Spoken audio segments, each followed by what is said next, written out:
विकसित भारत हकीकत या संस्कार? नहीं, हकीकत। नेब 2020 शिक्षा या संस्कार? संस्कार। आपने देखा होगा 2015 के बाद में एक हमारा भारत का सिनेरियो बदल चुका है, खासकर विज्ञान और तकनीकी के क्षेत्र में।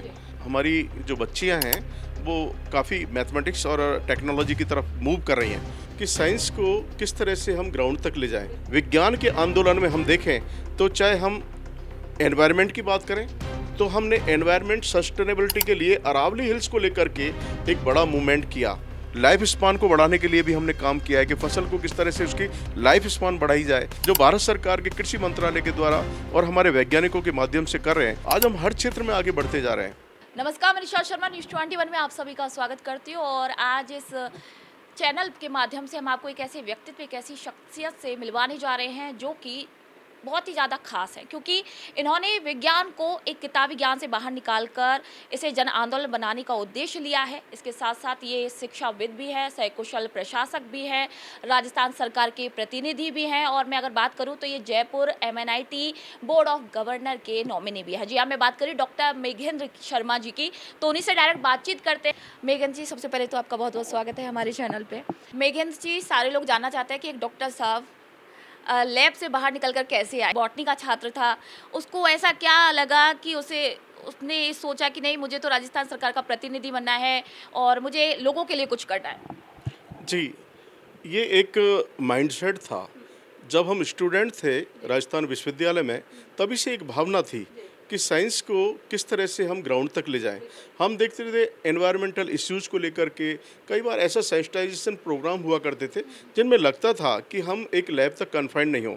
जब हम MSc में थे तो हमारे जो सर थे उन्होंने एक जेट्रोपा जो प्लांट होता है उस पर एनर्जी फ्यूल है उस पर वर्क किया, तो फील्ड पे जाते थे। इसके अलावा जितना भी मशरूम वगैरह ये जब हम कल्टीवेशन पे जाते थे तो हमें लगता था कि देश की जो एग्रीकल्चर सेक्टर है उस एग्रीकल्चर सेक्टर में इंडस्ट्रियलाइजेशन के द्वारा किस तरह से एम्प्लॉयबिलिटी को बढ़ाया जाए और किस तरह से हम सस्टेनेबल डेवलपमेंट की तरह बढ़ें, इसी विचार के साथ में हम लैब से निकल के आए।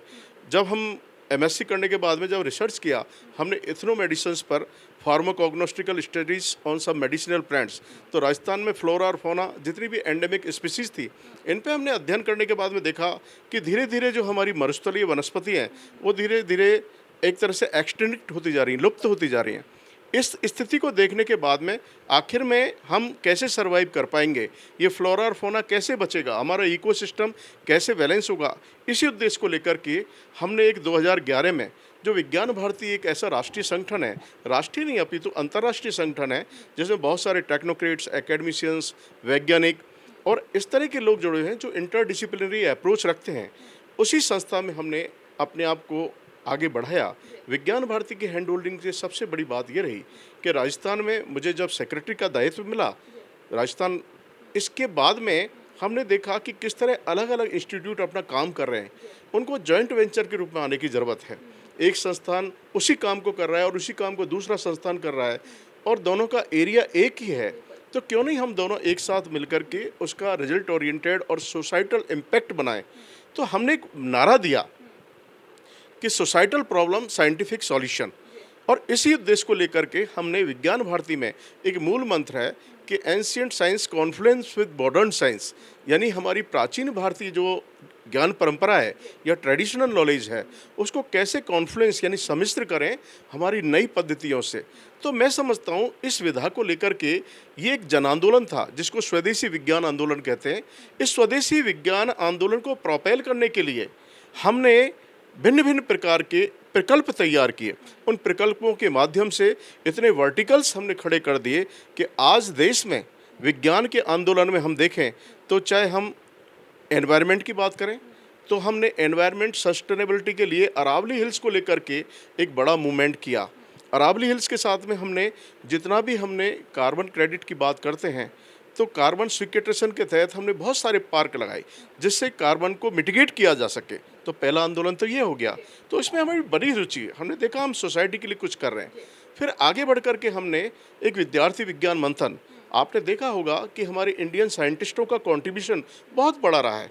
मैं आपको स्पष्ट करना चाहता हूँ कि देश के कॉलोनियल पीरियड में जब हमें अंग्रेज़ों के द्वारा इस तरह का एक शो बनाया गया, शोकेस किया गया कि हम लोग सांप सपेरों की या मिथ और माइथोलॉजी में विश्वास करते हैं, लेकिन कॉलोनियल पीरियड का जब हमने साइंस उठा के देखा तो भारतीय कंट्रीब्यूशन को देख करके आप ताज्जुब करेंगे कि पाश्चात्य देशों ने हमारा साइंस चुराया था और हमें एक तरह से ऐसा फील कराया था कि हम जैसे साइंस को बिल्कुल, हमारी आने वाली पीढ़ी को तो यही पता नहीं है कि उस 1857 से लेकर 1947 तक 90 ईयर्स के एरा में हमारे कम से कम 30 से 35 ऐसे साइंटिस्ट थे जो नोबेल लॉरिएट्स थे, जिनके बिहेव पर इस पाश्चात्य देशों ने इन्होंने नोबेल प्राइज़ दिया, हमारी सारी स्टडी को इन्होंने चुराया।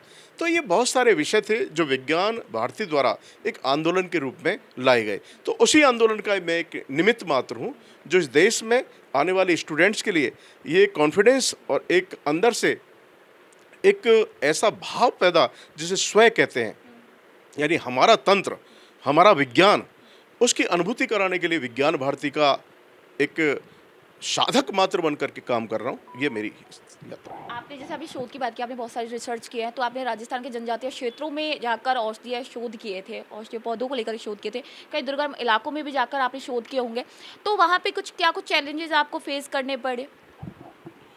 देखो, जहाँ तक चैलेंजेस की बात आती है, चैलेंजेस में ही अपॉर्चुनिटी होती हैं।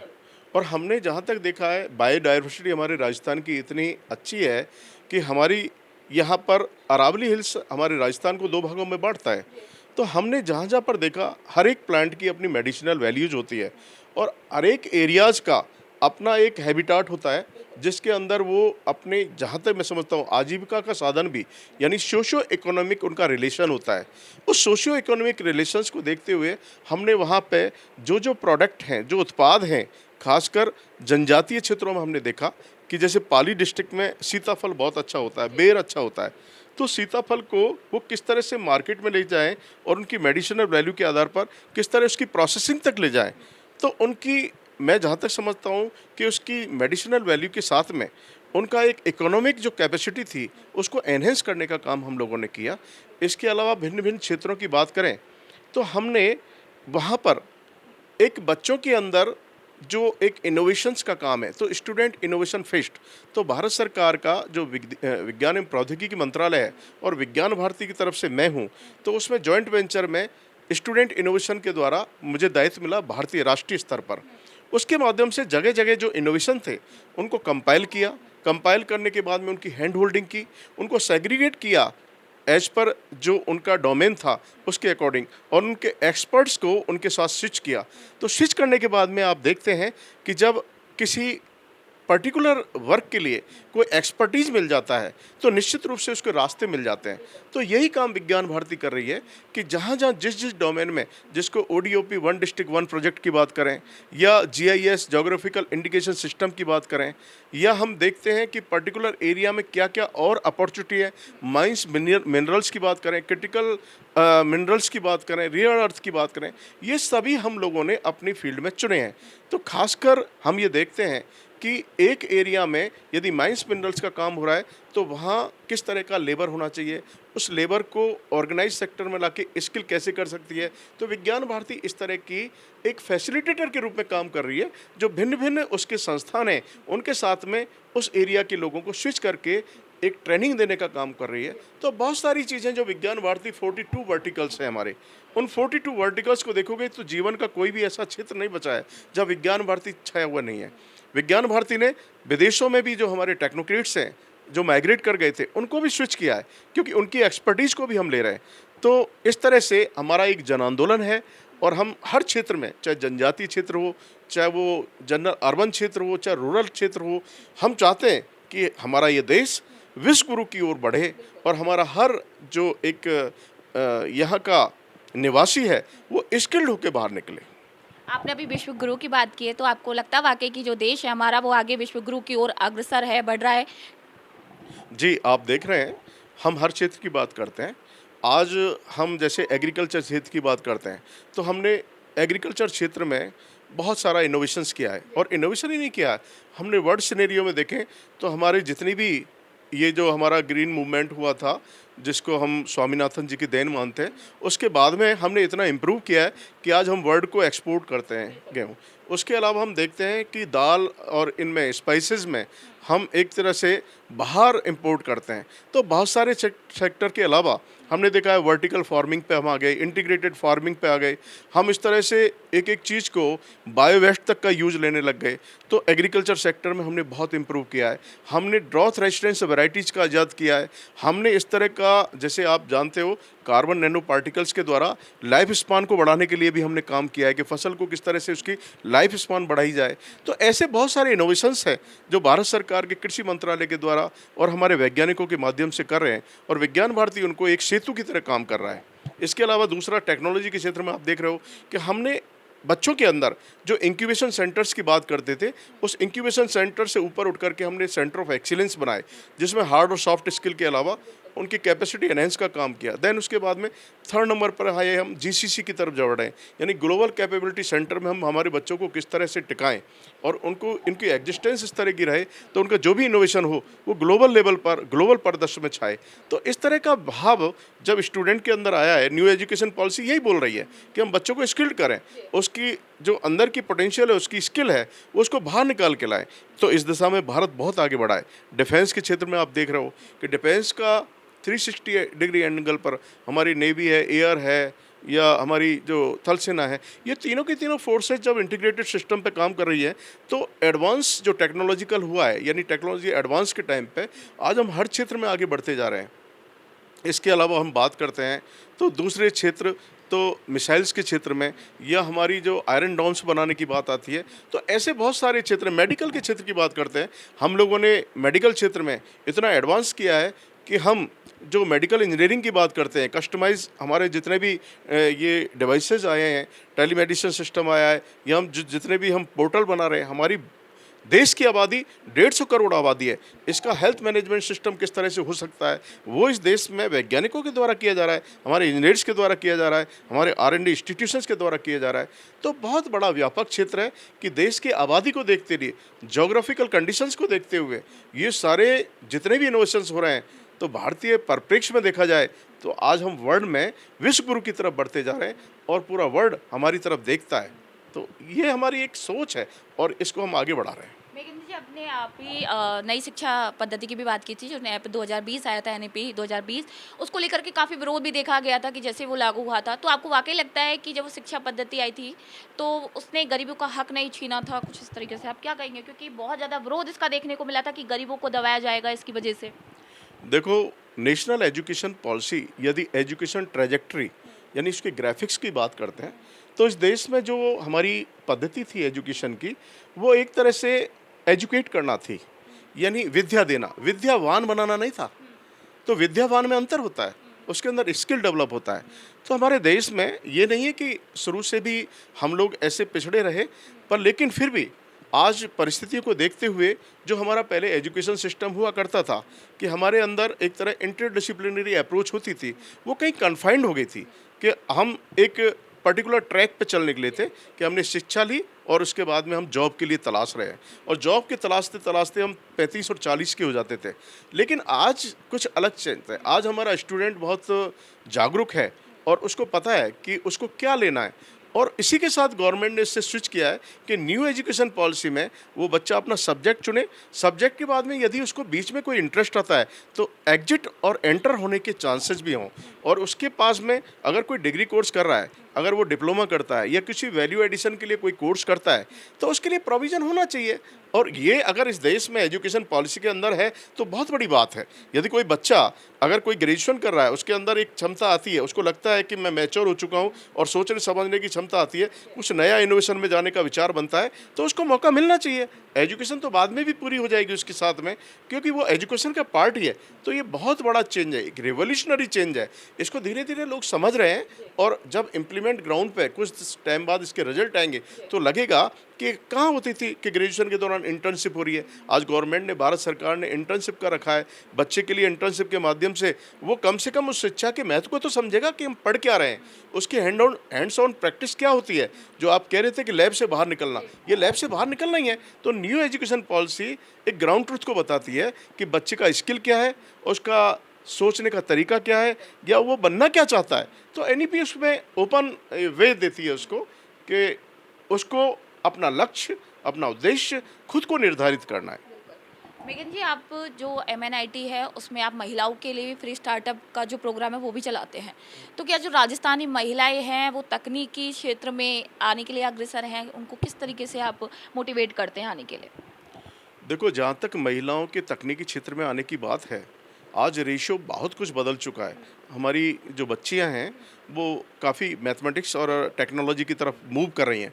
और आप देखें कि मैं छोटी सी बात बताना चाहता हूँ कि इसरो में करीब, मैं डेटा एग्जैक्ट तो नहीं है लेकिन फिर भी 60% महिला हैं। यानी टेजी थॉमस का नाम सुना होगा मिसाइल वोमैन के रूप में। ऐसे बहुत सारे इंजीनियर्स हैं, ऐसे वैज्ञानिक हैं जो, मैं समझता हूँ कि आज महिलाएं इतनी सेंसिटाइज हुई हैं साइंस के प्रति, और आज जितना मूव इंजीनियरिंग की तरफ किया है, वो एक तरह से बहुत खुशी की बात है कि हमारी जो एक बहन बेटियां हैं जो कभी कन्फाइंड होती थी कि आर्ट्स लेकर के वहीं तक सीमित हो जाती थी, या शिक्षक बनने तक या डॉक्टर बनने तक सीमित होती थी, आज वो मिलिट्री और डिफेंस, इसके अलावा बहुत सारे जो प्रोजेक्ट हैं खासकर स्पेस एक्सप्लोरेशन के, उनमें महिलाएं बढ़ चढ़ के भाग ले रही हैं। तो एक बहुत बड़ी चीज़ है। तो चाहे एमएनआईटी हो, आरटी हो, बीटी हो, ये सारे तकनीकी शिक्षा संस्थान हैं, ये सब प्रिविलेज देते हैं महिलाओं के लिए। और निश्चित रूप से इनका जो रेशियो है वो आज तो भारत सरकार ने भी सुनिश्चित कर दिया है। इस कारण इनकी एंट्री भी, और इनका एक तरह से मैं समझता हूँ सारी फैसिलिटीज देने के बाद में, तो आज लड़कियों का जहाँ तक है फ्यूचर बहुत ब्राइट है। मैं यही कहना चाहूँगा आपसे। आपने कृषि मंत्री को हाल ही में एआई को लेकर के, एग्रीटेक को लेकर के एक प्रेजेंटेशन दिया था, तो अगर मैं बात करूं तो क्या आपको वाकई लगता है कि ड्रोन और रोबोटिक्स के जरिए जो किसान हैं उनकी आय दोगुनी हो जाएगी? ये देखो, आज समय टेक्नोलॉजी का है। हम चाहते हैं कि एग्रीकल्चर में जो हमारे किसान बंधु हैं उन तक टेक्नोलॉजी कैसे पहुँचे। इसके बारे में सबसे बढ़िया चीज़ ये है कि हम लोग ये चाहते हैं, चाहे राजस्थान सरकार कृषि विभाग हो, चाहे ये हो, एआई एनेबल्ड, यानी जो सेंसर्स लगे होते हैं वो एक तरह से ड्रॉथ की कंडीशन या पानी की कितनी डिमांड है उसको बताएं। और उसके अलावा हम जानते हैं लेबर बहुत कम हो चुकी है, तो हम ड्रोन के द्वारा, जैसे बीज का रोपण है, या ड्रोन के द्वारा सीड डिस्ट्रीब्यूट करने वाली बात है, या हम ये देखते हैं कि वहाँ पे कुछ ऐसे सेंसर्स लगा दिए जाएं तो वो उस प्लांट के अंदर क्या आज की तारीख में रोग होने वाला है या उसका क्या उसकी स्थिति है, तो वो सारी चीज़ें एक टेक्नोलॉजी बेस्ड बनाने का प्रयास किया जा रहा है। और उसी के माध्यम से हम चाहते हैं कि उन्नत कृषि, जिसको टेक्नोलॉजी से लवरेज कहें, तो उसके लिए किसान को निश्चित रूप से हमें ये सारी योजनाओं को डिसेमिनेट करने के लिए विज्ञान भारती आगे फ्रंट फुट पे आई है। और उसी को लेकर के हम चाह रहे हैं कि हम किसानों की जितनी भी प्रॉब्लम्स हैं उनका सॉल्यूशन कैसे दें। इसी के लिए हम स्टूडेंट को इनोवेशन फेस्ट के माध्यम से ला रहे हैं। और एग्रीकल्चर में निश्चित रूप से आने वाले टाइम में बहुत ही एक क्रांतिकारी हमारा परिणाम सरकार की तरफ से भी होंगे, और विज्ञान भारती उसमें फिर भी ब्रिजिंग का एक माध्यम बनेगी। मेघन जी, हम लगातार विकसित 2047 की बात करते हैं, विकसित भारत 2047। तो अगर मैं बात करूं तो आप खुद भी एसएनटी हैकाथॉन जो नेशनल कोऑर्डिनेटर है उसके, अगर मैं युवाओं की बात करूं तो काफ़ी जो युवा हैं उनके पास आइडियाज़ होते हैं लेकिन उनके पास फंडिंग नहीं होती, तो सरकार की तरफ से क्या कुछ मदद उनके लिए की जा रही है? ये बहुत अच्छा क्वेश्चन पूछा। मैं बताना चाहूँगा कि 2015 से जो विज्ञान एवं प्रौद्योगिकी मंत्रालय भारत सरकार है, उसके साथ में विज्ञान भारती का एसोसिएशन है, और हम इंडिया इंटरनेशनल साइंस फेस्टिवल करते हैं। उसमें 22 वर्टिकल्स होते हैं, उसमें स्टूडेंट इनोवेशन फेस्ट भी होता है। जो आप कह रहे हो भारत सरकार की मदद का, तो मैं आपको बताना चाहूँगा कि आज बहुत सारे हैकाथॉन्स होते हैं, और हैकाथॉन्स के माध्यम से जो बच्चा आगे बढ़ के जाते हैं, तो एआईसीटीई हो, चाहे इनोवेशंस का उनका सेल हो, या हमारा विज्ञान भारती का आईएसएफ जो कि भारत सरकार के विज्ञान प्रौद्योगिकी विभाग के द्वारा होता है, तो उसके माध्यम से भी हम बच्चों के प्रोटोटाइप्स जो भी निकल के आते हैं उन प्रोटोटाइप्स की हैंड होल्डिंग करते हैं, उसको फंडिंग करते हैं, मार्केट रेडी करवाते हैं, और उनका जहाँ भी पेटेंट का इशू आता है पेटेंट करवाते हैं। तो आज इतना अच्छा प्लेटफॉर्म स्टूडेंट के लिए मिल चुका है कि हम लोकल लेवल पर, जोनल लेवल पर, और उसके अलावा स्टेट लेवल पर जब फिल्ट्रेशन होता है बच्चों का, तो अच्छे बच्चे निकल के आते हैं, उनके आइडियाज़ को सपोर्ट मिलता है। तो उसकी एक वानगी बताता हूँ कि इस बार 2026 में अभी जो हमारा ये विज्ञान महोत्सव हुआ था, यानी जिसको IIS बोलते हैं, ये चंडीगढ़ में हुआ। तो यहाँ चंडीगढ़ में जब हुआ था तो हमने स्टूडेंट से मांगे थे करीब 10,000 हमारे पास में प्रॉब्लम्स को लेकर के सॉल्यूशन आए थे, और उन सॉल्यूशन के माध्यम से हमने 200 को फ़िल्टर किया, और 200 में से हमने 50,000 का प्राइज़ दिया, 40,000 का प्राइज़ दिया, 30,000 का, यानी 3 कैटेगरीज में। इसके अलावा उनको आने जाने का जो ट्रैवल अलाउंस है वो दिया, एकोमोडेशन दिया। तो ये सारा गवर्नमेंट करती है। और इसके साथ में भी जो बच्चे जिनका एक इनोवेशन या प्रोटोटाइप ये एक तरह से सोसाइटल इम्पैक्ट का होता है, तो हम उसको सीधा सीधा लैब से कनेक्ट कर देते हैं और उसको मार्केट रेडी करवा के उसको आगे तक की जो भी हमारी पेटेंट की स्कीम होती है उसके तहत उसको लेते हैं। तो आज स्टूडेंट के लिए खुला द्वार है। अगर कोई स्टूडेंट नया इनोवेशन लाता है तो उसको सोचने की ज़रूरत नहीं है। विज्ञान भारती उसके लिए हमेशा तैयार है और उसको वहाँ तक ले जाएगी जहाँ वो कंसर्न डिपार्टमेंट या कंसर्न R&D इंस्टीट्यूशन तक जाने लायक होता है। एक और चीज़ मैं पूछना चाहूँगी, हम स्टूडेंट्स को, युवाओं को लेकर बात करें तो काफ़ी युवा होते हैं जो कंपटीशन की तैयारी करने में या डॉक्टर इंजीनियर बनने में अपना जो खुद का मौलिक हुनर होता है, उनका खुद का जो हुनर होता है उसको खो देते हैं। उनके लिए क्या कुछ कहेंगे आप? देखो, जहाँ तक मैं समझता हूँ डॉक्टर इंजीनियर्स की तैयारी के लिए जिस तरह का एक माहौल बना है, देश में माइंडसेट बना है, तो वो एक दौर था। लेकिन आज की परिस्थितियों में हम देखें तो स्टूडेंट्स यदि मेडिकल इंजीनियरिंग अच्छी बात है, करना चाहिए, वो भी नॉलेज गेन है। इसके बाद में यदि नहीं सक्सेस होता है तो बहुत सारे ऑप्शन होते हैं। मैं एक वेंकट रमन की बात बताता हूँ जिनको नोबेल प्राइज़ 2009 में मिला था। उन्होंने भी देखी जाए तो फिजिक्स में एडमिशन मिलना था, नहीं मिला, लेकिन उन्होंने क्या किया कि बाहर फॉरेन में जाके फिजिक्स से वो शिफ्ट हुए बायोलॉजी पे, और उन्होंने राइबोसोम में प्रोटीन्स का सिंथेसिस किया, उसके लिए नोबेल प्राइज़ मिला, और उसके बाद में भारत सरकार ने पद्म विभूषण भी दिया। तो ऐसा नहीं है, सक्सेस तो चारों तरफ से खुली हुई है। यदि बच्चा डिवोटी होता है तो मैं ये कहना चाहूँगा उन युवाओं से, यदि आप इंजीनियरिंग और मेडिकल में नहीं जाते हैं तो भी कोई इश्यू नहीं है, क्योंकि R&D के बहुत द्वार खुले हैं। यदि आप PG करते हैं, MSc फिजिक्स करते हैं, केमिस्ट्री करते हैं, बायोलॉजी करते हैं, एनवायरमेंटल साइंस करते हैं, बहुत सारे ऐसे ह्यूमैनिटीज़ के विषय हैं, यहाँ आपको इतनी सारी अपॉर्चुनिटीज़ भरी पड़ी हैं, आप सोच नहीं सकते। मैं कहता हूँ स्टूडेंट्स, आप ध्यान रखिए, अपना टारगेट पहले से फिक्स करिए, और ये फेल्योर, ये कोई ऐसा नहीं है कि आप फेल्योर होने के बाद में कुछ भी लायक नहीं रहे। ये एक चांस की बात होती है। आपको आगे बढ़ना चाहिए और अपने को उस लक्ष्य तक पहुंचने के लिए पूरा एक तरह से डिवोटी होना चाहिए, और ईमानदारी से अगर आप प्रयास करेंगे तो निश्चित रूप से आपका गोल आपके नज़दीक होगा। मैं यही अपील करता हूं कि बहुत सारा दुनिया में इतना वर्क है कि आप एंटरप्रेन्योर के तौर पे अपने आप को साबित कर सकते हो, किसी भी स्टार्टअप में आप शुरू कर सकते हो। बहुत सारी ऐसी विधाएं जिनके माध्यम से आप स्किल को एक्सप्लोर करके आप समाज में उन युवाओं के प्रेरक भी बन सकते हैं, जो आप एम्प्लॉयमेंटेबल और बढ़ा सकते हैं। ऐसे बहुत सारे विकल्प आपके साथ में। आपकी कोई भी एजुकेशन जाया नहीं जाती है, आपका स्किल कोई जाया नहीं जाता है। ये देश और ये परिस्थितियाँ आपके अनुकूल हैं, सारे विभाग आपके अनुकूल हैं, और मैं समझता हूँ अब तो एक ही सिद्धांत है, कृत्य कर्म न विफलम भवति। यदि मनुष्य कोई कर्म करता है वो कभी विफल नहीं होता। ये गीता का भी एक सार है, और इसी के उद्देश्य से विद्यार्थियों को आगे बढ़ना चाहिए। Thank you. दो सवाल और करूंगी, उसके बाद हम इंटरव्यू खत्म करेंगे। इसके बाद आपने हाल ही में राजस्थान विज्ञान महोत्सव का नेतृत्व भी किया था, ठीक है? तो उसको लेकर मैं बात करूँ तो जो विज्ञान में भाषा थोड़ी डिफिकल्ट होती है, तो उससे आम जनता की भाषा में क्या सफल बना पा रहे हैं, समझने की भाषा में? ये मैं स्पष्ट कर देना चाहता हूँ कि राजस्थान विज्ञान एवं प्रौद्योगिकी विभाग और MNIT के माध्यम से हमने राजस्थान विज्ञान महोत्सव किया।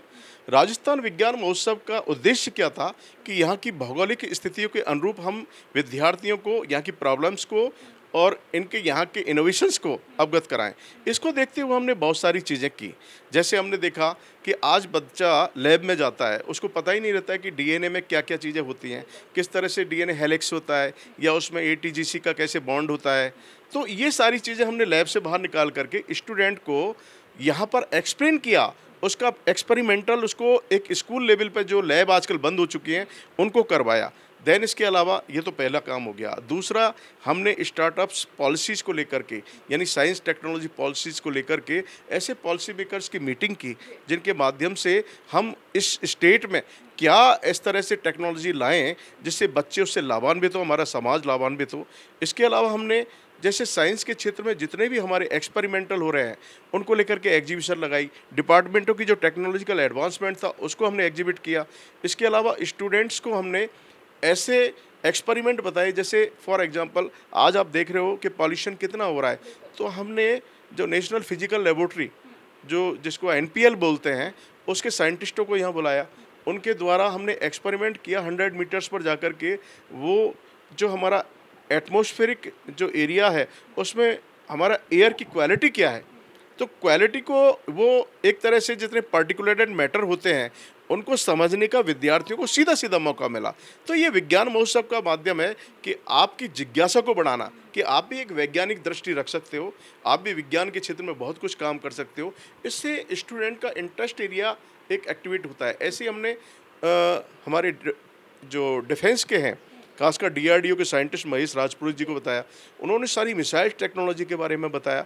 तो बच्चों का इनकलकेशन है कि आप साइंस को एक्सप्लोर करें, साइंस को एंजॉय करें और साइंस को एक फेस्टिवल के तौर पर लें। ये क्लिष्ट ऐसा नहीं है, ये जो वर्ड फोबिया चला रखा है, यानी शब्दों का एक तरह से एक फोबिया बच्चों में डाल रखा है, ऐसा कुछ नहीं है। साइंस तो बहुत जीवन है, ये इंटरेस्ट का विषय है। तो इसलिए हम इसको फेस्टिवल के रूप में, महोत्सव के रूप में मनाते हैं और वही बच्चों को साइंस के प्रति उनका एक एटीट्यूड चेंज करते हैं। और निश्चित रूप से वो बच्चे जब जाते हैं 3 दिवसीय उस महोत्सव को देख के, तो उनको लगता है कि विज्ञान का क्षेत्र बहुत व्यापक है और इसको पूरा एंजॉय करना चाहिए।